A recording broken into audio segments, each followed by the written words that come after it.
सोलापूरमध्ये 11 ते 5 हॉल्ट असतोय. आता करायचं काय?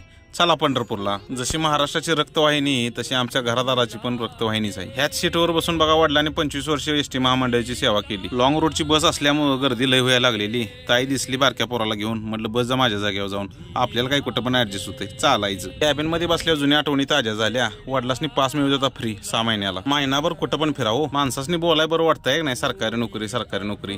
पण आज खऱ्यातला अनुभवलं. एवढ्या कडक उन्हात सुद्धा कसं ऍडजस्टमेंट करते ती त्यांचं त्यासनी माहित. देवाच्या दारात आल्या जरा जास्वंदी आणि तुळशीची माळ घेतली तर कळालं देऊळ हाय बंद. म्हणल्यावर काय कळसाच दर्शन, देवाचं काम चाललेलं. आता आषाढी वारी येणार नाही का?